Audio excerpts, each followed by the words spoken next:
से संबंधित हुए उद्योग बढ़ा।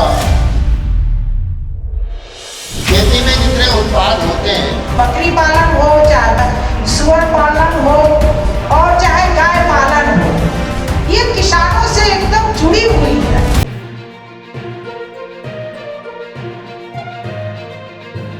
सरकार किसानों की आमदनी को बढ़ाने के लिए लगातार प्रयास कर रही है। पशुपालन विभाग से भी लगातार प्रयास हो रहे हैं। हमारे साथ उत्तर प्रदेश दुग्ध एवं पशुपालन मंत्री हैं धर्मपाल जी। हम बात करेंगे सब जिस तरीके से किसानों की आमदनी बढ़ाने का प्रयास हो रहा है। आज कार्यशाला भी चल रही है, 2 दिवसीय कार्यशाला है। किस तरीके से जानकारी दी जा रही है और छोटे जो पशुधन है उनके बढ़ावा के लिए उद्यमिता से कैसे जोड़ा जाए? देश के यशस्वी प्रधानमंत्री माननीय मोदी जी ने कहा, किसान की आय दोगुनी हो। किसान की आय दोगुनी मात्र खेती से ही नहीं होगी, किसान की दोगुनी आय पशुपालन से भी होगी, क्योंकि खेती और पशु एक दूसरे के पूरक हैं। खेती है तो पशु है और पशु है तो खेती है। यदि एक चीज नहीं रहेगी तो एक चीज खत्म हो जाएगी। और आज अब आवश्यकता है, क्योंकि ईरान और अमेरिका का जो युद्ध चल रहा है, इसमें गोबर से बनी खाद की, कंपोस्ट खाद की, और जो वायु प्रदूषण और जो जमीन के अंदर उसकी उत्पादकता खत्म हो रही है, वो सिर्फ फर्टिलाइजर लगाने से हो रही है। इसकी कमी भी हमारे पशुओं के माध्यम से होगी। आज हमारा जो कॉन्क्लेव है लघु पशुओं पर, बकरी पालन, सुअर पालन, भेड़ पालन, मुर्गी पालन, इन योजनाओं से बहुत बड़ा लाभ है, क्योंकि किसान की आय दुगनी इनसे भी होगी। जैसे 10 बकरी 1 बकरा 1,70,000 की स्कीम है, इसमें 90% का अनुदान है।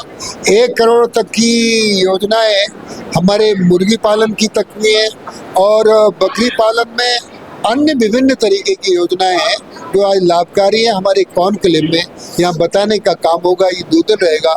आज प्रारंभ हो गया है, कल का समापन होगा। हमारे साथ हमारे राज्य मंत्री श्रीमती कृष्णा पासवान जी भी हैं। हम लोग मिलकर विकास को आगे बढ़ाने का काम करें। चारे की बड़ी कमी रहती है, क्योंकि जब पशुपालन होगा तो चारे की जरूरत पड़ेगी। पशुपालन के साथ साथ हरे चारे की उत्पादकता को कैसे बढ़ाएं, उसको लेकर क्या प्रयास किया? ये प्रश्न आपका बहुत वाजिब है। किसान की रुचि वास्तव में, अब पहले किसान हरे चारे के लिए अपना रकबा छोड़ता था, लेकिन अब नहीं छोड़ रहा है। लेकिन हम लोगों ने अब ये किया है, हमारी जो गोचर भूमियाँ हैं जो लोगों ने कब्जे कर लिए थे, हम 75 ही जिलों में गोचर भूमियों को कब्जा मुक्त करा के हरा चारा बुवाने का काम कर रहे हैं। जिसमें नेपियर घास है, ज्वार है, मक्का है और बरसीम है। इनको बुवाकर इसकी पूर्ति भी कर रहे हैं। साइलेज का भी प्रबंध कर रहे हैं। हमारे जो आज उद्यमी आए हैं, ये लोग कुछ साइलेज की, इसमें हमने बहुत अनुदान भी दे रहे हैं साइलेज लगाने की फैक्ट्रियों में, दूध की फैक्ट्रियों में। तो उत्तर प्रदेश में अब हरे चारे का अभाव नहीं रहेगा। सरकारी जमीनें काफी पड़ी हैं तमाम ग्राम पंचायतों में, क्योंकि देश का विकास हम जब बात करते हैं तो गांव का विकास बेहद जरूरी है।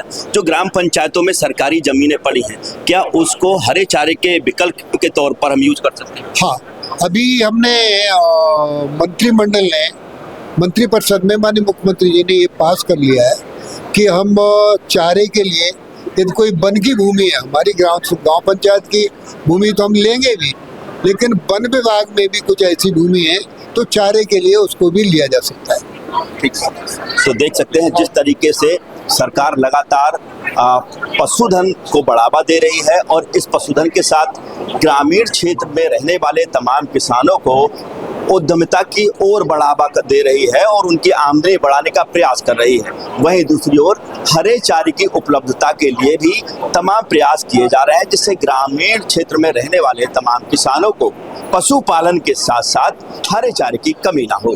कैमरामैन साकेत उमराव के साथ सत्येंद्र शर्मा, दैनिक भास्कर, लखनऊ। राजनीति हो या क्रिकेट, देश विदेश की ब्रेकिंग हो या आपके मोहल्ले की बड़ी खबर, सब मिलेगा एक ही ऐप में, सबसे तेज और भरोसेमंद। अभी डाउनलोड करें दैनिक भास्कर डिजिटल।